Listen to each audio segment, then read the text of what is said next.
welcome to Boswell Book Company's virtual event series. It is day 4,434 of us being in business. We're so honored to be hosting Jordan Ellenberg for the second time, this time virtually, for his book, Shape: The Hidden Geometry of Information, Biology, Strategy, Democracy, and Everything Else. And we're thrilled to be co-hosting the event with the University of Wisconsin-Milwaukee Department of Mathematical Sciences. On the Zoom with us today is Suzanne Boyd, the department chair and associate professor, who's going to say a few words.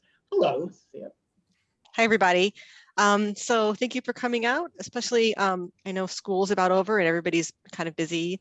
I just wanted to say, especially for those of you who are local, that we have events kind of like this at UW-Milwaukee as well. We host an annual Martin Lecture named after our, actually the professor who founded our graduate program, which was the first PhD program at Milwaukee, Professor Maury Martin. And there's a pretty interesting biography of him on our website. Every year we have this Martin Lecture and a very famous mathematician comes and gives a talk. For example, Jordan gave a talk in 2014. We had Eugenia Cheng come and give a talk, How to Make Pie. If you're in this audience, you probably also read that book. We haven't had John Urschel come and give a talk yet, so I might be sending you an email. We're always looking for people, but someday we have someone give a talk to a lay audience, a large lecture, a public lecture about mathematics. The Martin event is pretty interesting, so some of you guys might be interested in that. Also, just UW-Milwaukee has our mathematical sciences program is pretty broad. We have math, actuarial science, applied math and computer science, and now data science in our department. We have a 65 plus auditor program. You can take some classes if you just want to upskill. You can get a second degree. There's all sorts of things available. Some of our classes are online, some of them are face-to-face. And so if you're interested in learning more about math of any shape, size, or kind, just let me know. I'm going to put my email in the chat. It's math-chair@uw.edu. And I'd be happy to help you out with that, whether it's formal classes or continuing education, certificates, data science, things like that. Okay, that was my shameless plug. And very happy to be here and very happy to listen to Dr. Ellenberg and Urschel talk tonight. And I'm just gonna turn my video off now and be a part of the audience and enjoy this with you all. But thank you, Daniel, for organizing this. So welcome, everybody. When I tell people in the world as a bookseller that I was a math major, people think it's a joke. And many years after I did anything with it, it might be, but I still take great joy and occasionally loving a math book. And one of my very favorites is Jordan Ellenberg's book, Shape: The Hidden Geometry of Information, Biology, Strategy, Democracy, and Everything Else, which Parul Sehgal in the New York Times called unreasonably entertaining. And I can heartily agree, though maybe I might call it reasonably entertaining. What I love to say to people who are not mathematicians is, it's okay to get lost, you'll come back. So that's always my words of advice, and I hope it serves people well. Jordan Ellenberg is the John D. MacArthur Professor of Mathematics at UW-Madison. His writing has appeared in Slate, the New York Times, Wired, and other publications. And we are so, when Dr. Ellenberg told me that John Urschel would be the possible co-host, I sort of fell out of my seat, which unfortunately is a little more common than you'd expect. John Urschel is just about to get his PhD in mathematics from MIT. He will soon be doing postdoctoral work at the Institute for Advanced Study, and he is also the author of Mind and Matter: A Life in Math and Football, which I believe refers to a stint at the Baltimore Ravens. I know nothing about football and read football books less than I read math books, I have to say. But we are so honored to have both of you. Thank you so much for coming. Welcome to Boswell's virtual event series.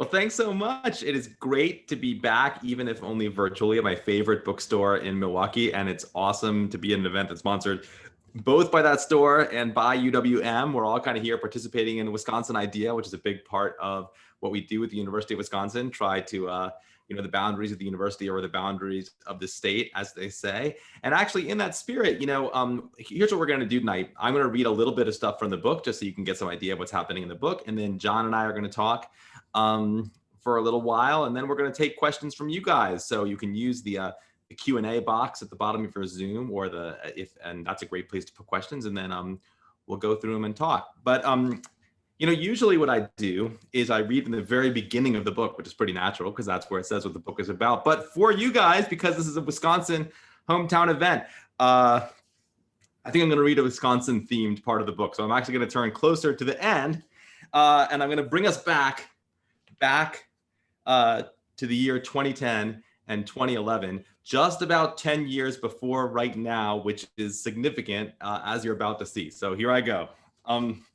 So the last digit, 0, at the end of 2010 is important because it's in the years divisible by 10 that the United States conducts a census, which generates new official population statistics, which, given the natural slough of population from place to place, tends to make some of the existing legislative districts bigger than others.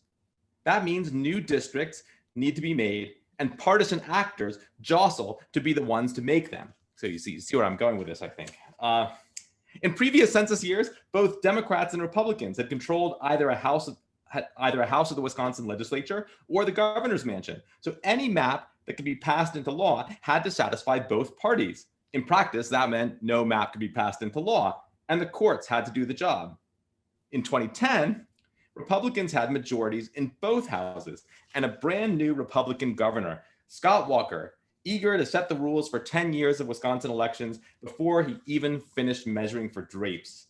There was nothing but their own sense of decorum to hold them back from angling for maximal political advantage. This is not going to be a story about the triumph of decorum. The Wisconsin mapmakers were bound to icy secrecy. Even Republican legislators were shown only their own proposed district and forbidden from discussing what they'd seen with their colleagues. Democrats saw nothing at all. The map as a whole remained under wraps until the week before the legislature voted it into state law along party lines as Act 43. And I have a footnote, by the way. I should say one Republican, Samantha Kirkman, voted against it. So I want to be honest and read that footnote to you. The map makers in their locked chamber had worked for months to build a map that was maximally advantageous to Republican interests. Among them was Joseph Handrick, no newcomer to this game. Since his teenage years, he told an interviewer, every big decision in my life was made with the backdrop of wanting to run for the state assembly. He made his first run for the assembly seat in his up north district as a 20-year-old college junior. In an unusually data-driven campaign for the mid-1980s, he worked out a precinct-by-precinct chart to identify where the popular Democratic incumbent had been overperforming the local partisan lean and targeted those voters with a strong ideological campaign on taxes and Native American fishing rights. He was against both. The conventional wisdom was that the popular incumbent couldn't be beaten by a college kid with a spreadsheet, and the conventional wisdom was right. But the race made Handrick an up-and-comer in state Republican politics, and he later served 3 terms in the assembly. By 2011, he was out of elected office and consulting for Wisconsin legislators. What I like about campaigns more than anything, Handrick once said, is the planning of strategy and development of the game plan. In the back room of the law firm, he was deep in the part of politics he liked best. The map teams classified maps as assertive when they helped Republicans a lot and aggressive when they helped Republicans even more than that. They named each map by combining that adjective with the name of the person who drew it. The map they finally went with, the one still in use in 2018, was one of Joseph Handrick's. They called it Joe Aggressive.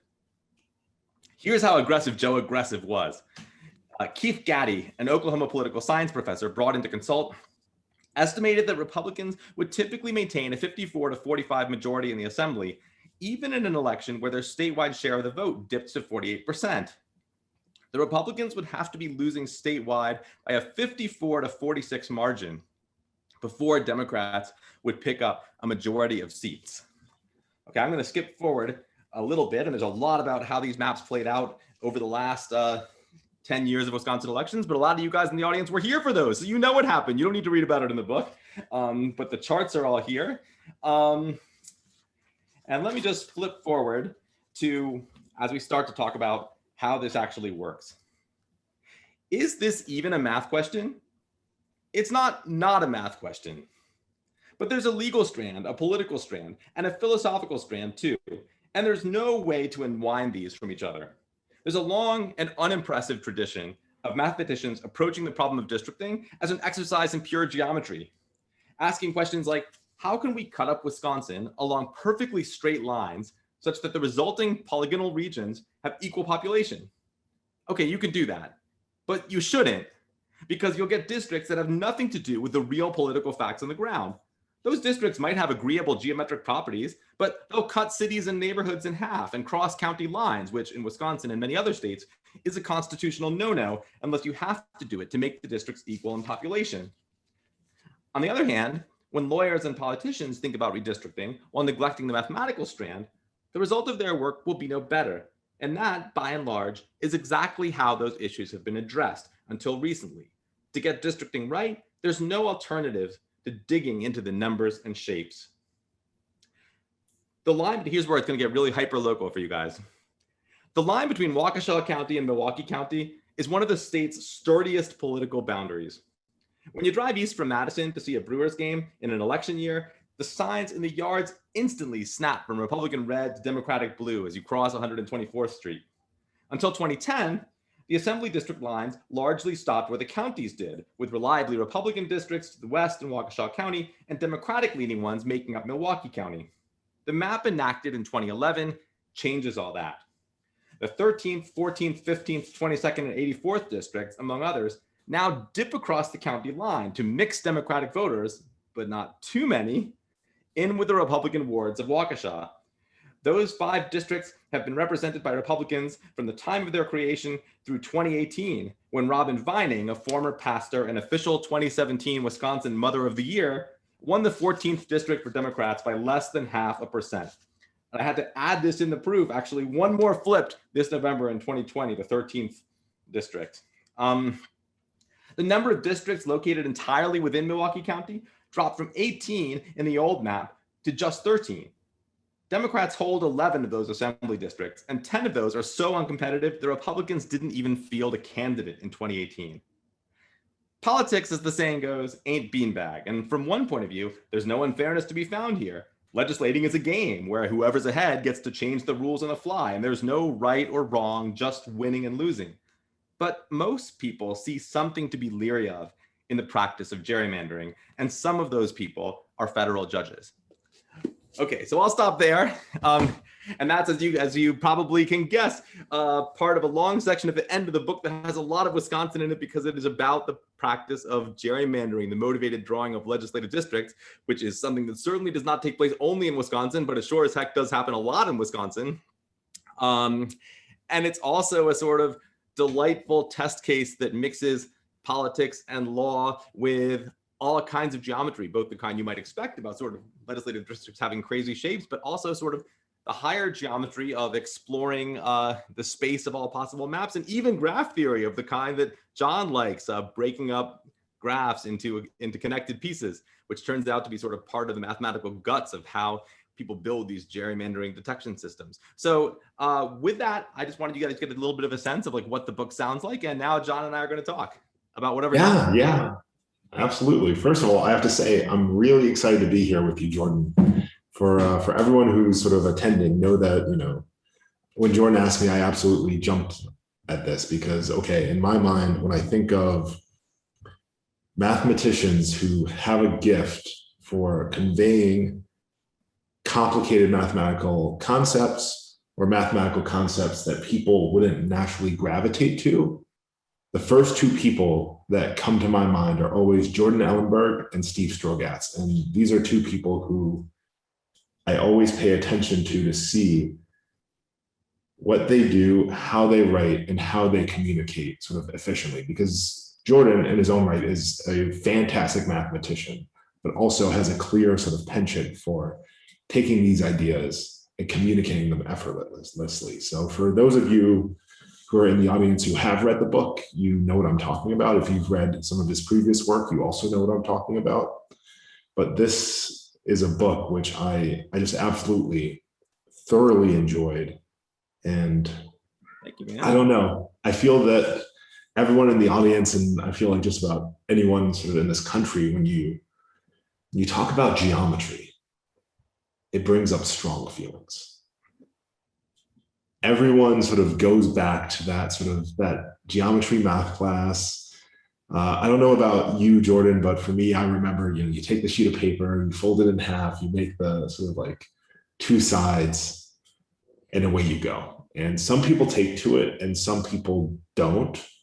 And for a lot of people, I know that geometry sort of is like the horror story of their math experience in high school.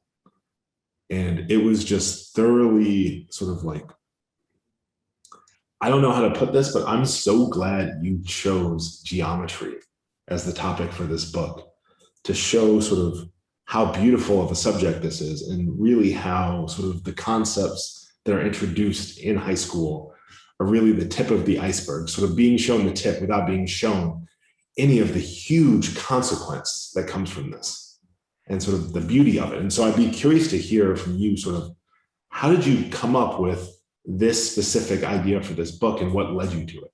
And also your experiences. Well, you know what, John, like, you said you were nice enough to thank me for choosing geometry as the subject of the book, but the truth is it chose me. The truth is I had a lot of stuff swirling around in my mind that I wanted to write about, and it felt like a book. It felt unified. I was like, all these things feel like I can see there's like connections between them and they go together. The only thing I couldn't figure out is what's the book about. So I had to actually analyze my own thought. I was like, okay, obviously there's a thread because it feels right to me, and I have to figure out what it is. And then that's when I realized that was what the book was about. The thing that was joining these disparate concepts I wanted to write about was that they were all fundamentally geometric in nature. And then, of course, what happened is I started writing the book, and then you might have heard there was a pandemic. And then I got very interested in that. Then, like everybody else in the world, I got very interested in mathematical epidemiology and spread of diseases through networks. But fortunately for me, that's geometry too. So I was like, well, thank goodness that could not fit better into the kind of mathematics and the kind of geometric and mathematical ideas I was already writing about. So lucky me. Yeah, and the book, it's interesting. I imagine this is purposeful. The book takes this fascinating arc by sort of beginning by talking about sort of thinking about geometry in a classical sense. In the introduction, you talk about sort of people doing geometry for the soul, and sort of like going through Euclid, and then you sort of like you start to bridge geometry to sort of like fundamental ideas and fundamental concepts. You talk about proofs. First of all, I do have to ask the question: how many holes does a straw have? What is the final answer? It's the great controversy of our time, where I'm trying to help make it be the great controversy of time. How many holes are there in a straw? Do you people out there actually? We're all here. It's the evening, like we're relaxed. Let's have people put it in the chat. Let's like literally take 30 seconds, John, and we're gonna let people type in the chat. How many holes do you think there are in a straw? And of course, the first two answers are different. I love it. Keep it coming. Keep it coming. I need to see the. First of all, I didn't realize that our panelists were capable of like typing in the chat, because the chat has been completely silent. So audience, shame on you. Like come say hello. This should be interactive. Like I'm really interested to hear your opinions. I'm seeing a lot of ones, a little bit of twos. Yeah, and by the way, I say in the book that there is a small hardcore of zero holers, and I see a couple. I don't know if you saw them because it's scrolling pretty fast, but there's a couple of zero holers. That's always like a small, proud minority. And so I want you to like step into the shoes of the zero holers. What's the argument?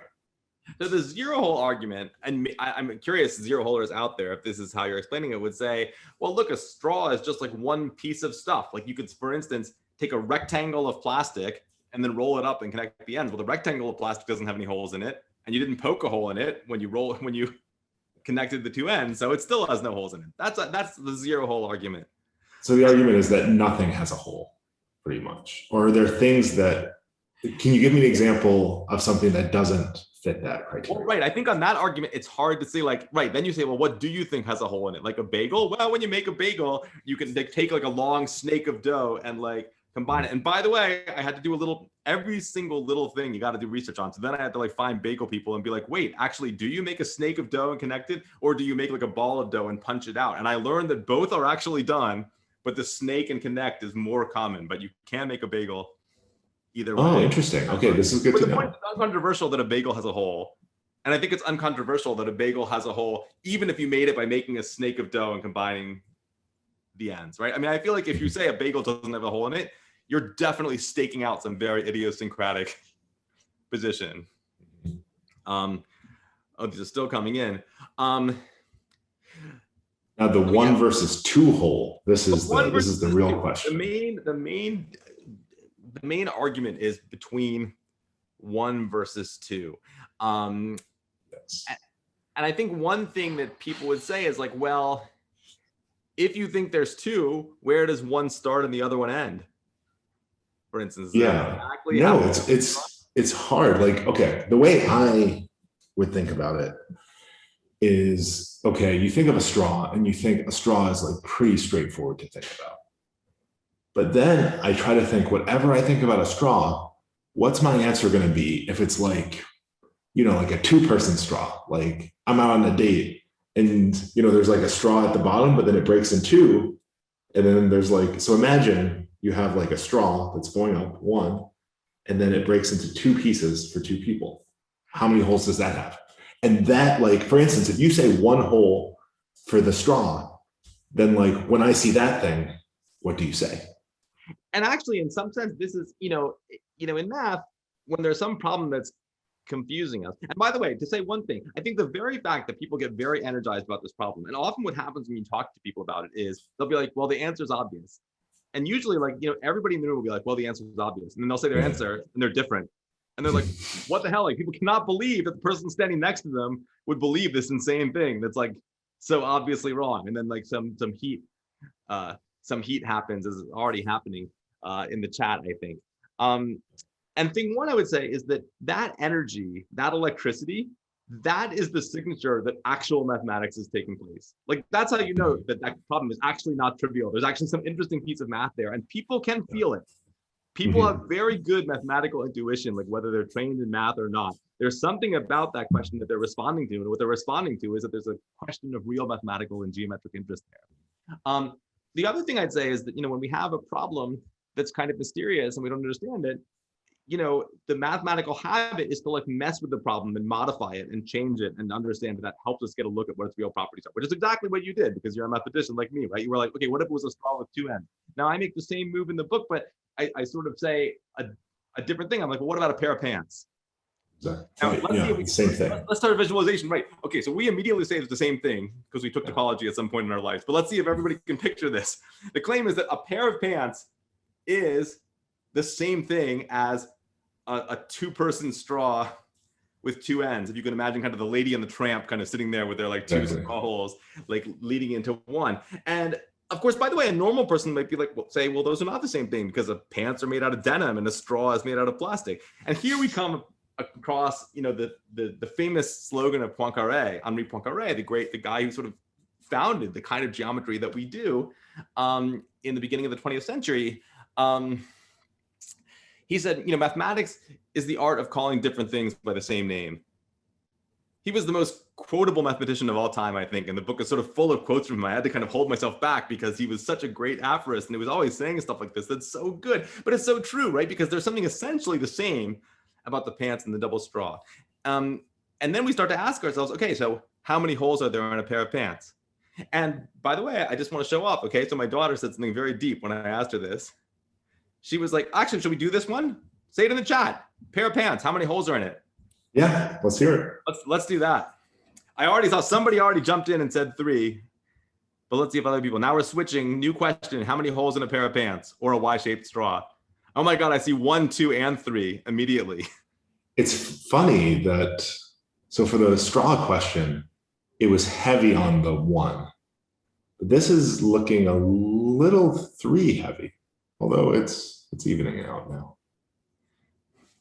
Yeah. Now Okay. that I've said that, now that I've said that, I'm biasing. We're not counting rips in the knee. I mean, so what my daughter said is kind of like what you said with the double straw method. That I said, well, there's two because the waist hole is just the combination of the two leg holes. And there's something to that, right? Yeah, no, there is, definitely.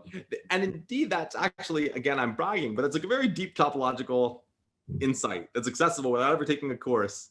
Also, there's a question in the chat, which I'm going to let you field because this is a surprisingly deep question, in my opinion. How do you define a hole? Exactly. So what it's surprisingly deep is, now here's what I want to say, right? Here's the mathematical move. I feel like we're just kind of teaching class now, which is cool. We can do that. And I mean, we are talking about the book too, though, because this is what takes place in the book.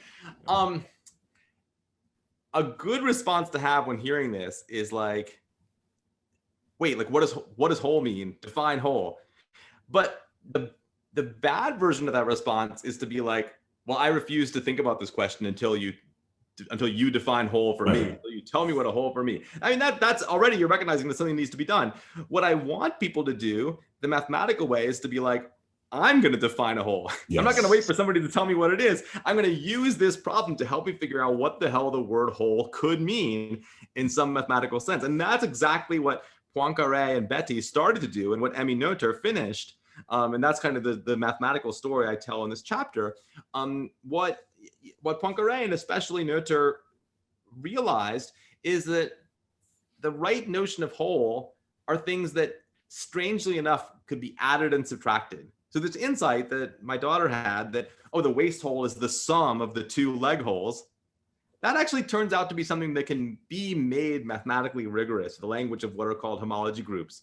And so, I mean, we could read the whole chapter, or we could be here for the whole hour just talking about this, but to sort of slightly skip to the punchline, the modern outlook on what's going on with the straw is that, well, you could say there are two holes, and the holes are not the same, but one is the negative of the other. You might say sort of one is like the mirror image of the reflection of the other. So they're different, but they're not independent from each other.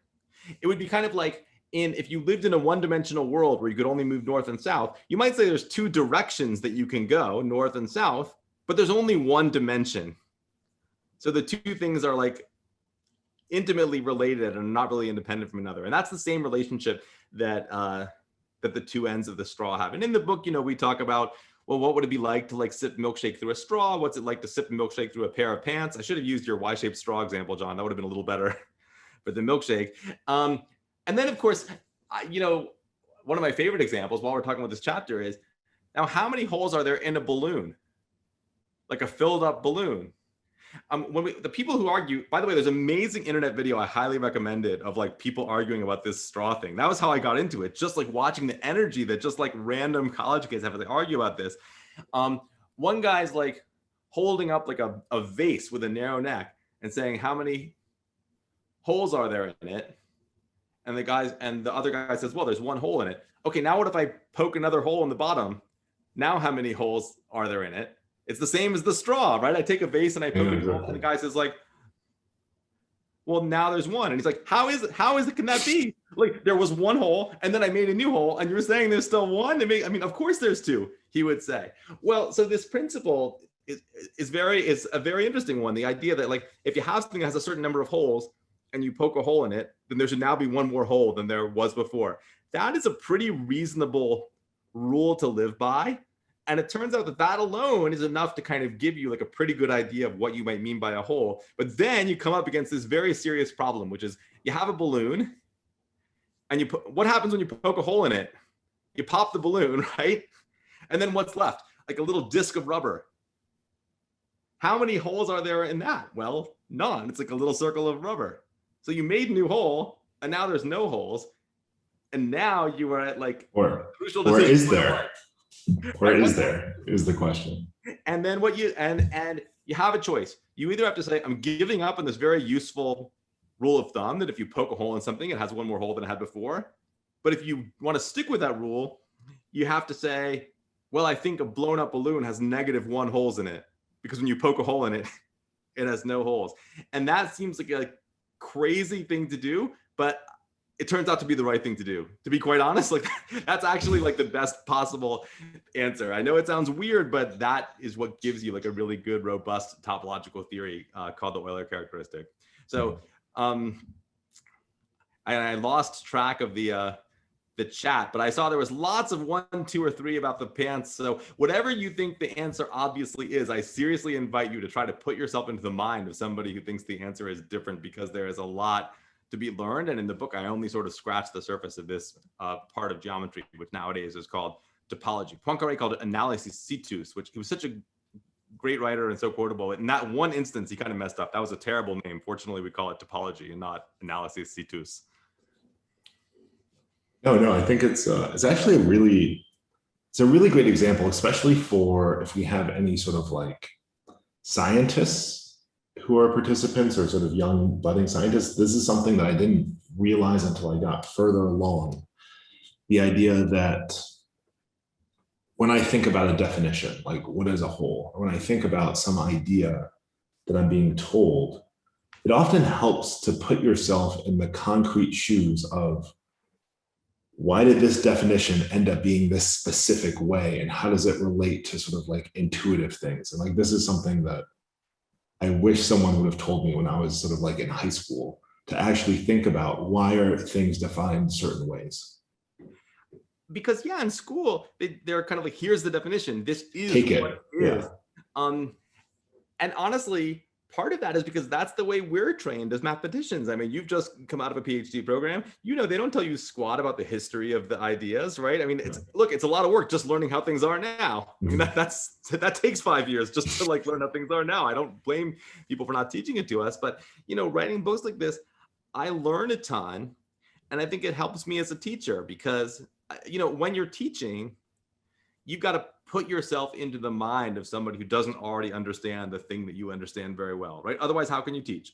That's this basic empathic act that you're doing when you teach. Well, a very good way to put yourself into the mind of somebody who hasn't already kind of settled and calcified into this very well worked out, articulated idea is to go back in history to the people who were working it out, who definitely didn't understand it because they were developing it. And be like, why were they doing it? Why did they why did they decide on the definition that we now use instead of something else? Yeah, no, I completely agree with you. I mean, when the first time I took a class for our audience called Measure Theory, which is a sort of like it's just a more advanced calculus class. The single most helpful thing for me was like before I took this class, seeing examples of functions that you couldn't integrate easily using the tools I learned from high school. And all of a sudden, like seeing those examples first before sort of taking that class, it just helps things make sense. And I don't want to spend too much time on this because we do want to have time for question and answer and other things. And I feel like, okay, I really sort of put us on this straw path, but I do want to let the audience know that the book is not just full of like conversations about straws. And then it's this sort of like, there's this sort of progression. They know it's also about gerrymandering. So they know there's like the straws around 250 and the gerrymandering around page 300. And then somehow I have 250 pages to like make a transition, which somehow involves a global pandemic from the straws to the gerrymandering. And I promise it all makes sense in the book. Yeah. No, I mean, it's very natural in that you sort of like talk about sort of geometry from a very like basic level, sort of basic sort of conceptual things. And then like in the book, it grows and then it moves into these big ideas and these big problems and these things that really matter to us today, and sort of like how mathematical understanding is tied to things that all of us deeply care about. And so for the participants, probably, Jordan, what do you think? We should aim to start Q&A maybe in about 8 minutes or so, or fairly soon? No later than 7:45. Yeah, maybe 7:45. So if there are sort of questions you have for Jordan that you're dying to ask, start thinking about them, put them in the chat. Put numbers in the chat. So there's like, I won't call out. Or there's actually a Q&A, so you can type in that's the best place to put a question, because then we'll definitely see it. So it doesn't get lost. But I would say the one thing I'm curious about for you to share with the audience is, of these big ideas that you start tackling later on in the book. Which is one that stands out to you that you'd like to share with the audience over the next 5 minutes? Talking about pandemics, talking more about gerrymandering, talking more about maybe like algorithms and machine learning. What? Yeah, I mean, you gave a great overview of some of the stuff that it takes place in the book, that and sort of like high-level tournament checkers, which I spent a lot of time talking about. But maybe to sort of, if there was one point I wanted to make, and I'll actually jump all the way to the end of the book, because as you point out, I start the book in this very classical place of people, discovering Euclid and sort of being overjoyed by the kind of the rigorousness of it and the formality of it and the sort of, absolute down to the brass tacks proofiness of it. That's sort of how Abraham Lincoln responds to it. That's sort of where the book starts. And the book ends with kind of a reflection of that, kind of like the way the two holes in the straw are the reflection of each other. And so maybe I'll just speak to that, because I did not know where the book was going to end up, and it ended in what to me was a very satisfying place. There's a lot of poems and poets in the book, because it turned out a lot of these early geometers were super into poetry, and a lot of poets were super into geometry. But there's a poem I didn't know when I started writing, while I was researching, by Rita Dove, who was the poet laureate of the United States. And she wrote a poem called Geometry. Who knew? Which is about geometry. It's about her childhood experiences studying, with her dad, who was a chemist for Goodyear in Akron, was kind of a hard taskmaster. But she writes this amazing poem, Geometry, whose first two lines are, "I prove a theorem and the house expands." And the poem is a short poem, and it's just this moment of her understanding the proof of a theorem, and literally the whole building kind of like the walls blowing out with like the incredible force of this epiphany. And this kind of feeling that she's recording is something that happens again and again when you hear people talk about geometry. It's this idea, we are often trained to think of geometry as this like rigid cage of formalism that we kind of like being confined in, this kind of like Euclidean deductive world. But a lot of people experience geometry as this incredibly liberating experience. That was something I wanted to understand. And I think where I end up in the book, at the end of the book, is saying it's because geometry is the only place in school where you can truly make your own knowledge by yourself. And it's not dependent on any other source of authority. You're on your own authority. It's true because it's true. It's true because you can directly perceive it and reason your way to it. You don't need to trust what's in a book. You don't need to trust what your teacher tells you. It just is. And that's an amazingly powerful thing. And when you sort of follow that strand, you see that actually throughout the course of math history, geometry has often been seen as quite threatening by authorities who want to be the only locus of authority. And so that's kind of where the book ends up. It starts with sort of people enjoying the strictures of geometry. And in the end, it ends with people sort of enjoying the kind of radical freedom that geometry gives you. So maybe that's a good place to stop and take questions. Yeah, absolutely. Okay, so feel free to put questions in the chat or the Q&A. Okay, so here's a question. Do you recommend that the average fella interested in this kind of thing read Euclid? What about the ladies? The average person who is interested. Okay, so let's get off that tip and just say, I do have kind of a controversial answer to this question, which is that I will be honest with you. I don't think I've said this in public in any of this book publicity. I myself have not read that much of Euclid. There, I said it. Even though you read that much of Euclid, I have no shame in admitting that. Although I have to say, I don't know about you, I see it on so many people's bookshelves. I don't even own Euclid.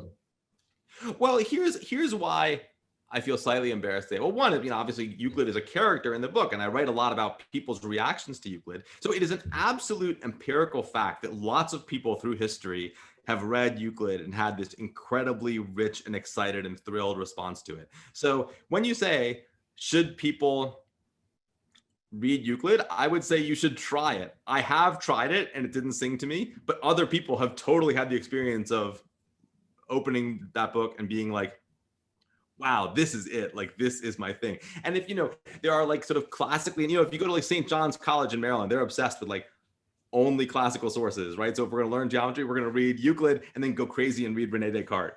something like that. The exact opposite of what we do in sort of MIT or Harvard or University of Wisconsin, where we read it the way it's done now. So, one thing I think about learning math is that I've been teaching now for 20 years. And at the beginning, when you start teaching, you're trying to figure out what's the right thing to read, what's the right way to explain things. And now I've just come to see that students, like any big group of human beings, are like incredibly variegated in their temperaments and their taste and what works for them. And so I don't think there is one right way. So I think you should try it. I think you should look at it. But I think if you go to sit with the first 6 propositions of Euclid and you're like, this is not for me, you're probably right. You should probably learn it somewhere else. And there's a million flavors of geometry you can learn. You can read it from like the wonderful book of Coxeter and Greetzer that I mentioned in the book, which is from the 60s. So, it's almost classical, right? It's like from the last century. I can tell you, we refer to it as when I say we, I mean sort of like mathematicians in my generation, we refer to it as a classic. When something is from the 60s, it's been a classic for a while now. Yeah, so I can definitely confirm that. But I give everybody permission to not read Euclid if they don't think, if they try it and it just doesn't work for them, because that's certainly my situation. But on the other hand, do try it, because some people have found it like cracked their brain open in a really good way. Okay, let's see. What other questions do we have? So here's a quick question about redistricting, since you read that excerpt. If you had to pick one shape for the fairest redistricting, what would that shape be? And I'll change the question a little bit and say, if you had to pick one method for the fairest redistricting, what would that method be? Because the shape is a little. Yeah, because one thing you learn is that it's not going to work to decide the right shapes in advance. And there's this very comical thing that happened actually. Missouri actually changed its constitution to sort of put in districting reforms. But then they have this very weird line that's now in their constitution that says like, well, like it should be, the shape should be compact, which means it should be like a triangle, a rectangle, or a hexagon.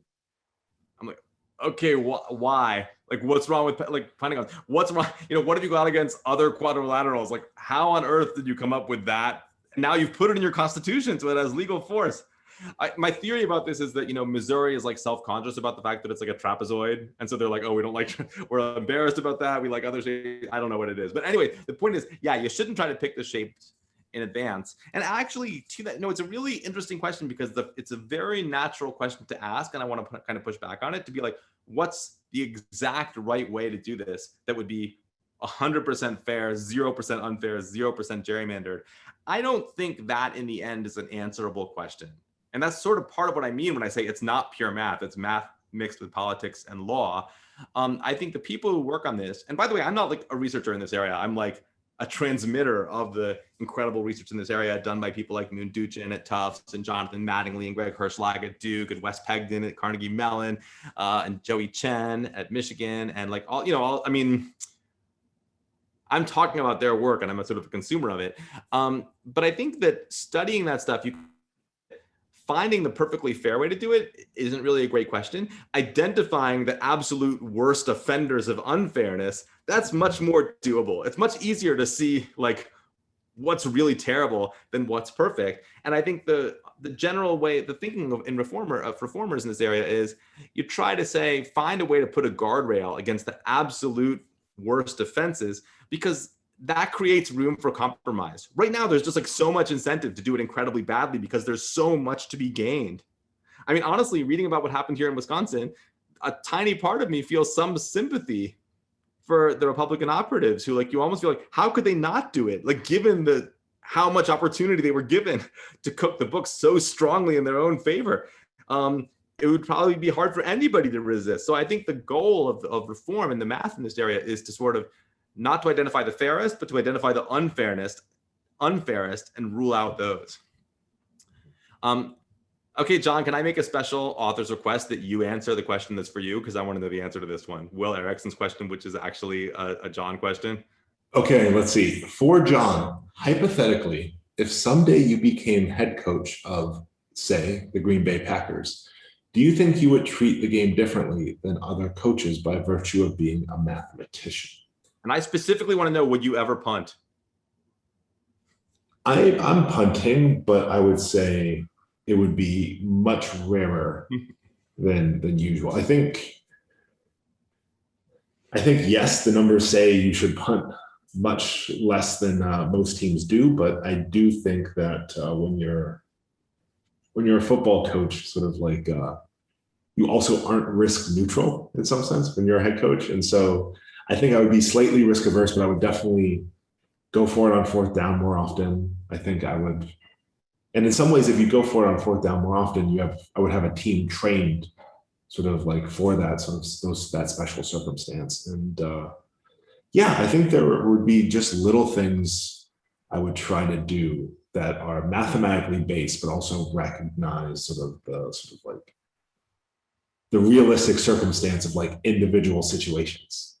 So no, I can say that sort of this sports analytics specifically around football and sort of football decision making, both decision making in game and decision making, let's say, as a GM with respect to salary cap constraints, are things that are really interesting to me. And it's something I may pursue. Obviously, not a coach or a GM, but working maybe for a team. But this is something a long ways down the road.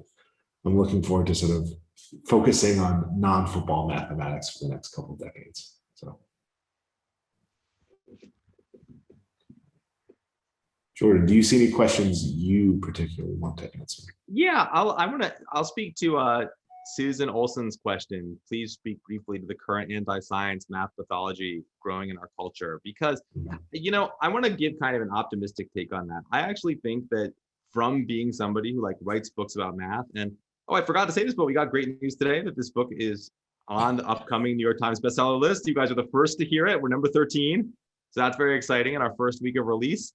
And so from being somebody who writes books about math and goes around the country and like talks to people about math, I think there's actually like a lot of pro math feeling in our culture, like more than you think. I think math enjoys a lot of prestige.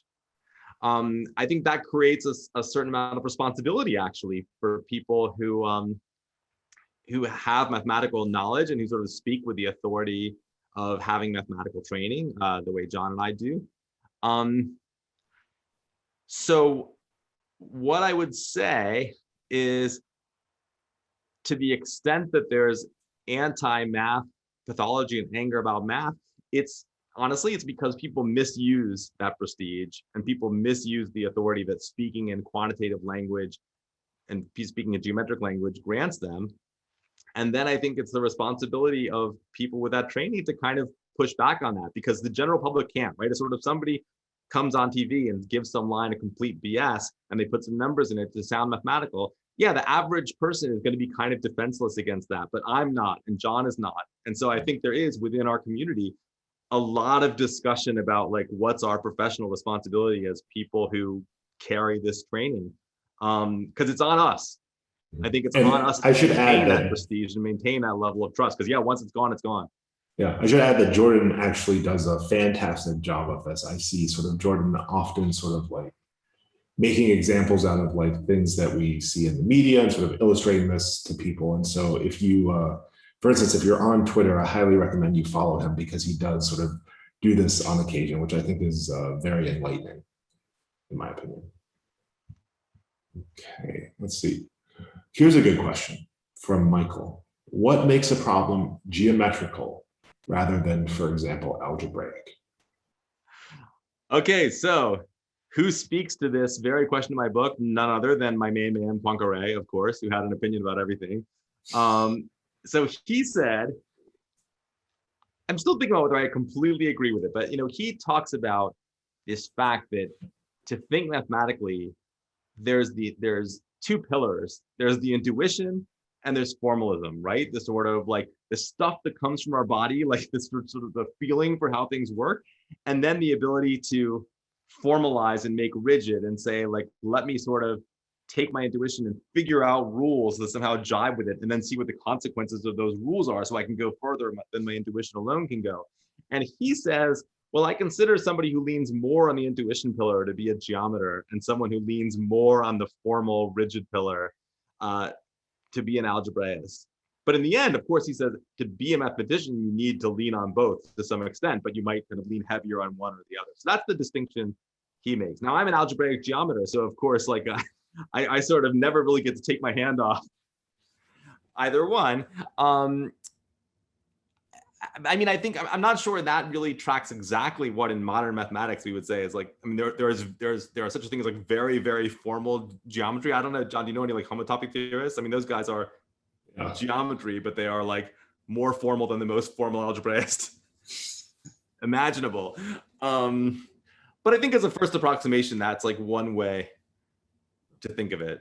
Yeah, and I would, just to add to that answer, I would say that the question of sort of like what makes a problem one or the other, I would say that, okay, sometimes maybe a question might be slightly easier to answer using one or the other, but often sort of whether you try to approach some problem through some what is considered a classical geometric technique versus a sort of like algebraic one is often a matter of style, as opposed to saying like this problem is specifically a geometric problem or this problem is specifically an algebraic problem. I think sort of like as time has gone on mathematically, we've learned that given a math problem, there's actually many different types of approaches to solve this problem, and that these approaches are in some ways interconnected. Yeah, that's a great point that John makes, that so many nowadays those parts of mathematics have moved together in such a way that most interesting problems have like an algebraic facet and a geometric facet. And in some sense, the mathematical skill of being able to kind of flick back and forth between those viewpoints, or ideally even hold both in your mind at once, that may be something that wasn't as much articulated as part of the mathematical experience in Poincaré's time as today. I mean, you could say, I'm just kind of, maybe this is going too deep, but like, right, like, I mean, Noether's definition of the homology groups, maybe that's sort of part of where it's like really starting, where she's like, okay, there's algebra there. You're not just counting the holes, like the holes themselves can be added and subtracted, and there's an arithmetic to them. So, and you sort of have to hold both things in your mind at once. So maybe that's really when it starts, which is like not exactly post Poincaré, but sort of towards the end of Poincaré's career. Yeah, no, absolutely. Okay, let's see. We probably have time for one or two more questions, right, Jordan? Or what do you think? Yeah, that sounds good. Okay. What? I think for Nat's question, if I were to pick my favorite higher level topic to sneak preview in a high school or intro college course, I'll give a sort of boring answer, which is I am a number theorist. That's sort of where I start my mathematical training, and what in some sense, like everything I work on in some sense comes back to number theory. So that's what I would talk about, just because the problems of number theory are some of the oldest in all of mathematics. They go back, like geometry, to the Greeks, and probably farther back, that we don't have written down. And yet we still don't know very much. And so that's like a sort of, I think one reason I like talking about it to younger audiences is because it's so different in flavor from the kind of standard K-12 sequence that is essentially a sequence, it's the race to calculus, right? It's sort of like what you need to do to get to calculus, and nothing against that because it's wonderful math, but it can be easy to go through a whole high school education and think those are the boundaries of what kind of things math can be. So one of the reasons I like talking about number theory is that it's clearly math, but it's also clearly very different from any of that. And it broadens people's perspectives a little bit. Yeah, agreed. Let's see. One more question. Okay. What is your? Well, I'm curious about. Oh, hold on. Let me see. I'm being indecisive. Yeah, here's a reasonable question. What kind of questions in geometry have you been thinking about lately? If you've been thinking about questions in geometry at all? Yeah, so I would say, and that are easy to explain. Actually, so there's one problem that came up strangely in a paper on data science I was writing with my former grad student, Lalit Jain. And I wrote about it in 538 last week. So if I can say it very briefly here, and then if you're interested, you can go look up in 538 where I explain the problem more briefly. And it's simply this. You'll like it, John, because it's kind of combinatorial geometry. I mean, I think you'll vibe with it. Oh, maybe I emailed you about this already, about the isosceles triangles. I feel like maybe. No, you didn't. Okay. So the question is this: if I have a big n by n grid of dots, and I mark some of the points, but subject to just one rule that no 3 of the points I mark are ever allowed to form an isosceles triangle, then the question is, what's the maximum number of points I can mark? So, if I mark too many, somehow there's lots of chances to have an isosceles triangle, and you would probably find one. And that's, you might say, like, why would you possibly want to know that? I promise there's like a reason that comes from this science application. And it's just a sort of like, to be honest, it's just a problem I instinctively vibe with. It's sort of a problem in the style of this kind of crazy character named Paul Erdős, who I write about in the book quite a bit. It was exactly the kind of problem that he would have liked, although he doesn't seem to have ever formulated it. He formulated problems that were like it. And what I like about the problem is that people have and a lot of questions in math, we kind of all snap into an instant agreement about, well, here's what the answer should be. Do you know how to prove it? No idea. We all agree, okay, the answer must be blank. And then we try to prove it. This question, I think people have very different ideas or no idea at all about what the answer should be. And I find that very appealing, actually, that it's like, it points to some actual lack of knowledge about how a simple things like isosceles triangles in a grid behave. So that's of interest. Look on 538, the Riddler column. I think last week's column, I wrote a guest column about this question. And I'm curious, well, what does your intuition and also your experiments tell you? I'm curious. Well, because I imagine, okay, so first of all, for the audience, I think I was probably wrong about this, because I thought, there's n squared points in the grid. And I thought, well, maybe you can get pretty close to n squared. The reason I thought this is because in the one-dimensional version of this, you can get pretty close to n. You can get like, I don't know. You mean like a constant times n squared? That's what you mean by close to n squared? That we know we can't do, but I sort of mean like maybe like n squared over like log n or something like that. Oh, okay, gotcha. You can prove that there can't be a positive proportion. Mm-hmm. But the example, so some people who are better at computers than me, I was able to write Python code to sort of find the biggest examples for like 4x4 and 5x5. And then I died. I couldn't do any more. And then people on Twitter who are good at computers were able to sort of get it up to like 20x20 or so. And it looks like the maximal solutions seem to always cluster very close to the edge of the grid. So it might actually somehow not really be a 2-dimensional problem. It might be kind of like a one or so dimensional problem masquerading as a 2-dimensional problem, if really that's interesting. Empty space. So I don't know how to prove that. But I think I might just have been wrong, and it might be the maximum number might be much smaller. Gotcha. Oh no, that's a good problem. I'll say that I think again, if people have this idea of how mathematics works, that it's like this kind of like austere thought process where you sit around and wait for information to come. It may have once, probably was actually never that way, but to the extent that it was ever that way, it's much less that way now. And now we like screw around on our computers and do experiments like we're physicists or something dirty like that. You know what I mean? I mean, we really, that's become a part of our practice as sort of an outboard motor for our thinking. Oh. I don't want to hold this conversation for too long because we are running a little bit over. Yeah, what should we do, Daniel? Daniel, tell us what to do. Should we say goodbye? You can go as long as you want. It's very informal. Oh, very dangerous. Very dangerous. Well, here, I'm going to tell one short story about this computer thing because, okay, I think people who are sort of. Oh, can I answer the question in the chat though? I'll say, so first of all,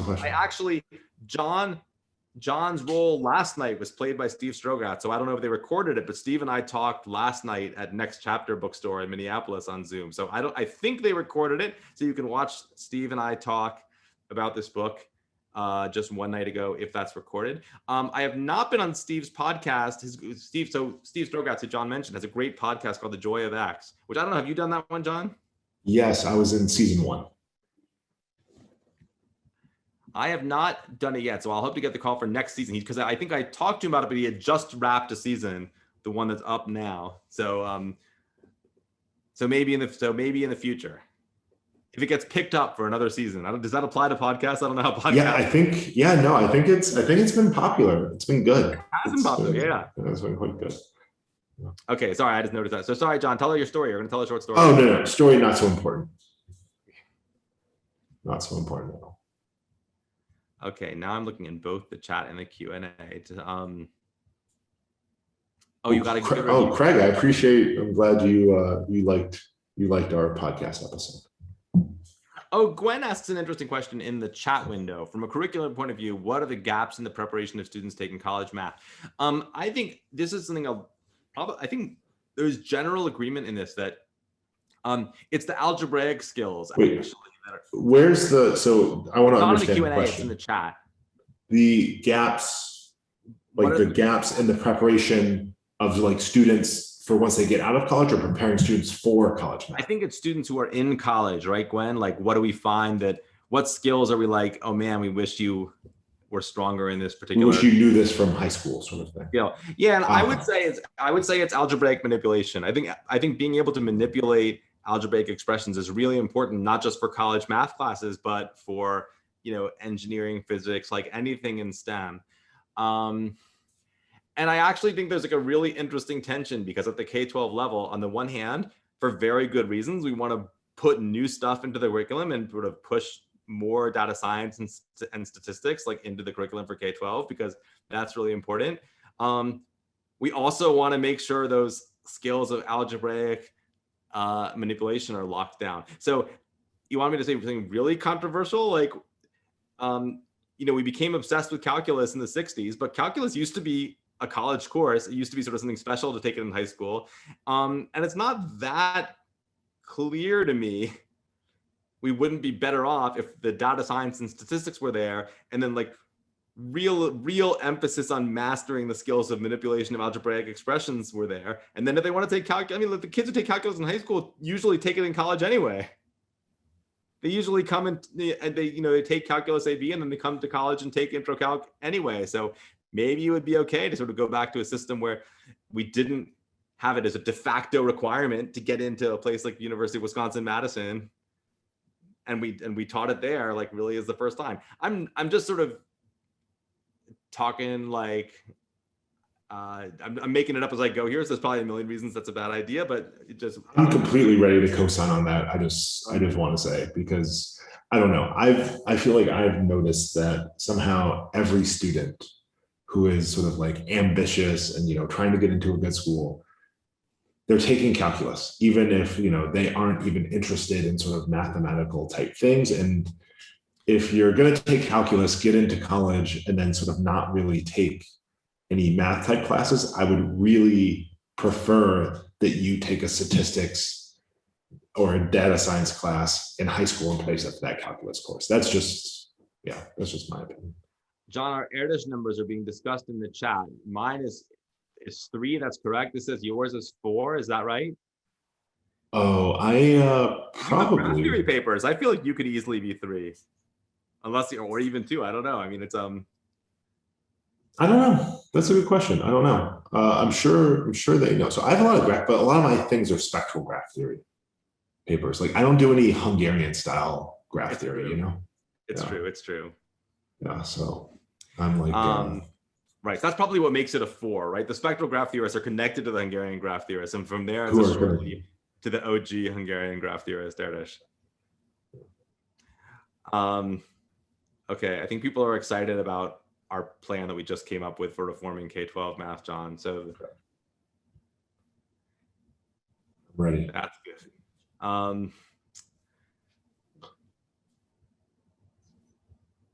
Cool.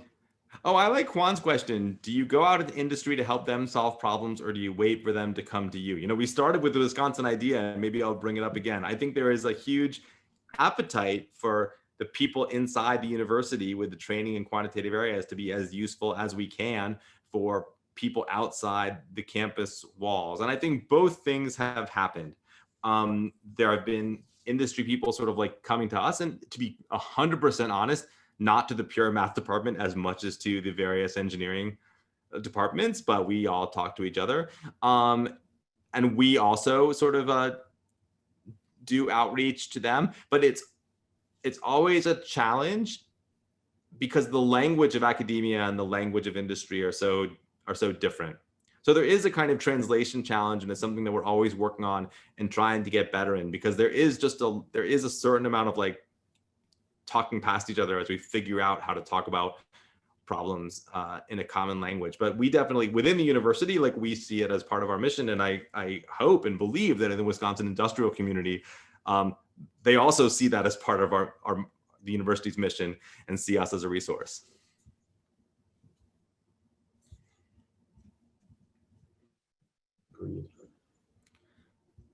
All right. Well, I think we've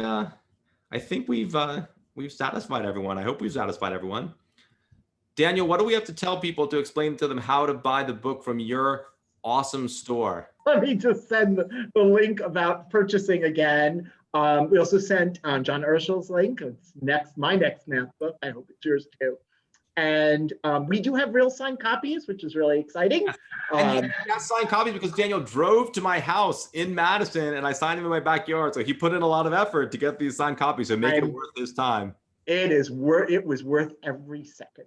So that said, thank you for an amazing discussion. I am invigorated. I will just say that when I was in college, I thought I am going to be a math major because it has no practicality whatsoever.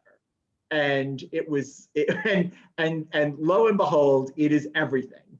And so that's one life journey that I didn't expect to deal with. We're here to set you straight, Daniel.